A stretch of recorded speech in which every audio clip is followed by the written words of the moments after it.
Good morning. Good morning. Kumusta po mga kapatid? Maaaring nagtataka kayo kung bakit ako ngayon. Nagpalit po kami ni Pastor Jeff kahapon. So siya ang Tuesday, ako naman ang Wednesday. So, ako'y nagagalak na muli kayong makasama sa pagbubulay-bulay ng salita ng Panginoon at sana ay kayo rin ating ihanda ang ating mga sarili para makinig sa sinasabi ng Panginoon sa atin ngayong umaga. At katulad ng nakapost sa ating chat group, ang ating babasahin ngayong umaga ay sa mga awit 137 o Psalms 137. At itong gagalak ako na patuloy tayo na inobserve ang ganitong disiplina at naniniwala ako na ito'y maraming nakikinabang sa ating grupo, sa ating mga kapatid at marami rin nag-share o binabahagi ito, pinapasa pa sa iba. At din pong basahin ang ating text at pipili lang tayo ng ilang mga talata na ating pagbubulay-bulayan ngayong umaga. So, ulitin ko po, Psalms 137 at sa NLT version ay ganito ang sinasabi. Beside the rivers of Babylon we sat and wept as we thought of Jerusalem. We put away our harps, hanging them on the branches of poplar trees.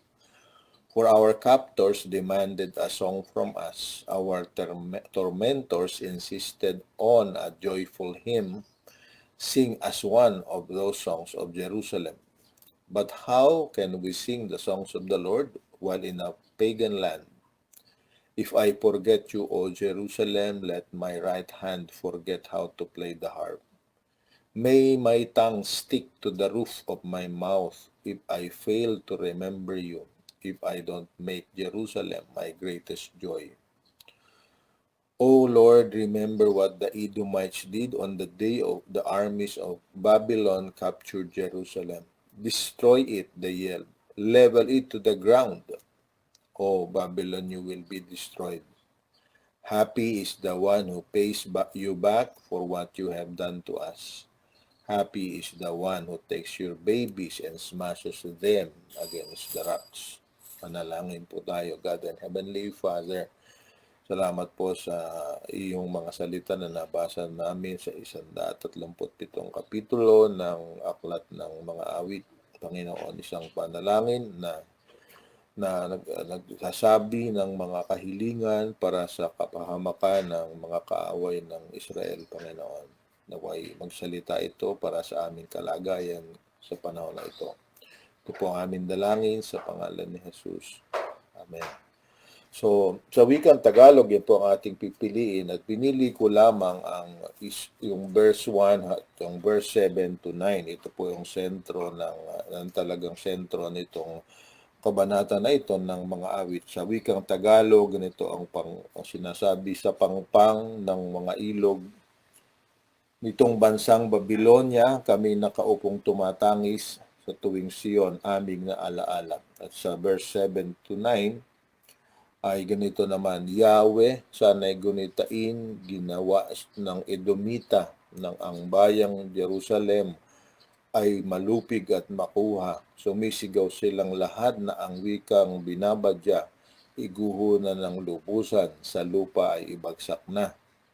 Tandaan mo, Babylonia, ikiiiyak wawasakin dahilan sa ubod sama ang ginawa mo sa amin. Yaong taong magwawasak, mapalad na ituturing kung ang inyong mga sanggol ay kunin niya at turugin. So, malaki aktol ng aking nasambit, ang awit na ito ay awit ng, ang tawag sa English ay imprecatory psalm. So, isang panalangin para sa kapahamakan ng mga taong ng isang bansang kinamumuhian ng Israel. At ito nga ay yung Babylonia. At ang usapan natin ngayon ay nakasentro sa at ang aking title na ibinigay ay ang pagdidisiplina ng Diyos ay temporary, pansamantala, at ito ay gusto nating makita na dahil kahit pansamantala, ito ay merong maliwanag at maayos na layunin. Ang gusto nating maintindihan ay tayo malaman ang ating kalagayan kung tayo ay dumaranas ng katulad ng dinaranas ng bansang Israel ng panahon na iyon. Kaya ang disiplina ng Diyos ay dahil lahat ng disiplina ay kalimitan, ang totoo ay laging ang layunin ay itama at tulungan yung taong sabihin natin binibigyan ng disiplina. Ito ay temporary, subalit ito ay kapag ginamit ng tama ay makakatulong upang ang patuloy na pagbabago ng buhay ng tao na dinidisiplina ay sabihin natin maganap o ma-accelerate. So, makita natin dito ang sabi nating kalupitan ng bansang ang bansang Babylonia, yung mga leaders nito, dahil sa kabila ng kanilang ginagawa na sabi natin sabay na ginagawa na sila dinalang bihag doon sa lugar na kanilang bansa, ang inihiling pa dinuutos nila ay umawit ang mga Israelita o mga Hudyo ng awit, sabi na awit ng Jerusalem. At alam natin ang awit na ito nga pinag-uusapan natin ngayon, ay mga awit ng tungkol sa Diyos nila, tungkol ng Diyos ng Israel. Subalit kung ating babasahin ang yung mismong pangyayari nung si Sennacherib ay inaatake ang Haring Hezekiah, sabi niya ay walang kwenta ang Diyos ng Israel dahil yung ibang mga Diyos na daang ibang bansa na tumulong sa kanyang mga sinakop ni Sennacherib ay nabigo. Kaya ang conclusion ni Sennacherib ay wala rin magagawa ang Diyos ng mga Israelita. Kaya nga sabi ito, umawit pa kayo sa kanya. Ito ay isang forma ng pagmamataas ng hari ng Babylonia.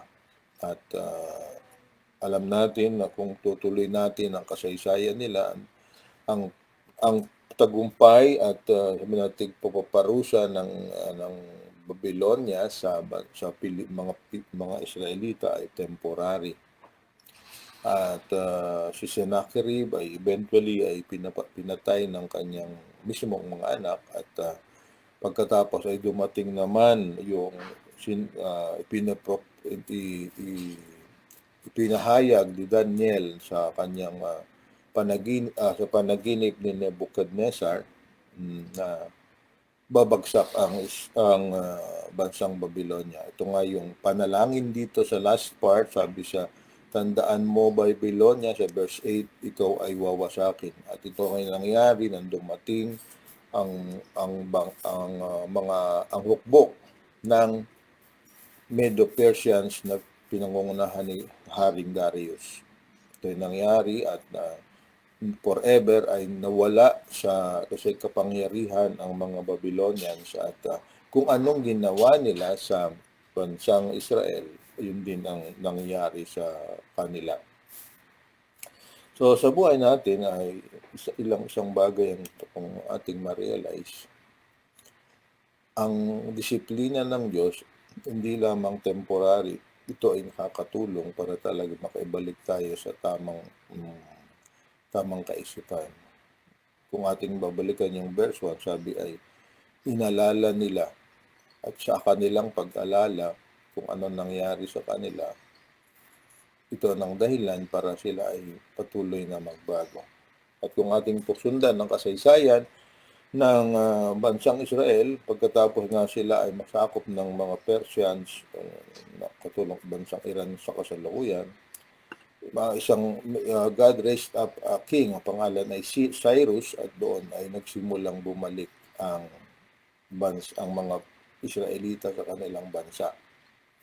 At natutunan nila talaga na simula noon na yung sumusunod sa kautusan ng Diyos na ang pinakakamuhian ng Diyos ay ang kasalanan ng pagsamba sa Diyos-Diyosan o idolatria. At simula sa panahon na yon ay nakalimutan na nila lahat ng uri na ginagawa nila, na katulad ng ginagawa ng ibang bansa na huhugis ng mga metal at mga kahoy para magkadilang tawagin na Diyos, ay hindi na nangyari. At sa kahigpitan nila na nangyari ay naggumawa sila ng napakaraming mga definisyon o ng mga dapat gawin para talagang maging matuwid sa harap ng Diyos. At kung ngayon pinag-usapan natin ng karaang linggo, sa Sunday, na nag-create sila ng maraming mga traditions na naging napakahirap sundin. So, yung idolatria ay napalitan ng bagong forma ng slavery sa mga oral traditions nila. At ito ang in-address ng Panginoon. Kaya sinasabi ko na yung disiplina ng Panginoon, mahirap ko minsan, sabalit ito'y pansamantala, at ang resulta nito ay kabutihan ng taong dinidisiplina. Kaya saan ang gusto kong tanongin ang ating sarili ngayon, tayo ba'y nasa panahon na tayo na parang naiisip natin na mayroong mensahe na ipinaparating ang Panginoon sa atin. At kung minsan ang pamamaraan niya ay mahirap nating tanggapin, maaring ito ay isang karamdaman, maaring ito ay pagkawala ng lakas o hanap buhay, iba pang mga bagay, o kaya ay isang mga relasyon na hindi maayos sa ating kapwa-tao. Masa tayo na kung tayo babalik sa Panginoon at iisipin ko ano ang sinasabi niya sa atin, ang disiplina ay maging magaang at higit sa lahat nagbubunga ng pagbabago. They are meant for our good. So, yan po ang aking gustong ibahagi ngayong umaga. Ang bansang Israel, nakaranas ng mapait na karamdaman. Yung mga tao, katulad ng mga Edomites, yung mga napinsan nila, dahil si Edom ay si Esau na kapatid ni Jacob, ay ginamit ng Diyos para maranasan nila yung pagdurusa. Subalit, sa dakong huli, ang Diyos mismo dahil sa kanyang kagandahang loob, ay inilabas sa pagdurusa ang bansa. At ngayon ay nakikita natin patuloy na existing at makapangyarihan. So tayo rin, kung tayo ay napapasakop sa disiplina ng Panginoon, He can bring out the best in us. Subalit, higit sa lahat, mas mabuti na hindi madisiplina yung tayo na namanatili sa paglakad sa katwiran at purpose ng Panginoon para sa ating buhay. Aking dalangin na tayo po ay pagpalain ng Panginoon at ating maranasan at maunawaan ang lahat na nangyayari sa ating buhay. Tayo po ay manalangin. Panginoong Jesus, kayo po ang aming Panginoon. Ang mga salita mo na inawit ng isang unknown, anonymous na mga awit sa Psalms 137 ay paalaala sa amin na kung kami ay itutuwid ninyo, ay kuminsan ay dadanas kami sa mga bagay na hindi namin nais na maranasan. Walit Panginoon, dahil sa inyong katapatan, ito'y pansamantala, at kayo po at sana ay makuha namin ang mensahe ng inyong ginagawa sa aming buhay. Naway lagi kami nakatingin sa purpose ng mga nangyayari sa aming kapagligid, mga bagay na pinaparanas nyo sa amin. Naway maintindihan namin na wala kayong ibang layunin kundi ipalabas ang pinakamabuti para sa aming lahat. Tulungan mo kami na maunawaan ang nangyayari hindi lamang sa aming sariling iglesia o sa aming sariling pamilya o sa aming bansa.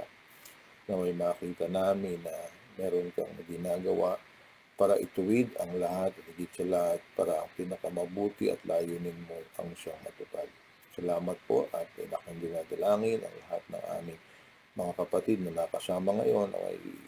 I speak blessing sa kanila at bukas sa aming gawain ng mga tatay at ng kanilang mga anak na kayo po ang magsalita upang muli ay mapatibay ang kaugnayan ng mga ama sa kanilang mga anak. At dahil katulad ninyo, Panginoon, kayo po ang kumikilos para ang aming kaugnayan sa inyo ay manatiling matibay at tama. Salamat po sa inyong gagawin. Ito po ang aming dalangin sa pangalan ni Jesus. Amen. Salamat po sa inyong pagsama ngayong umaga.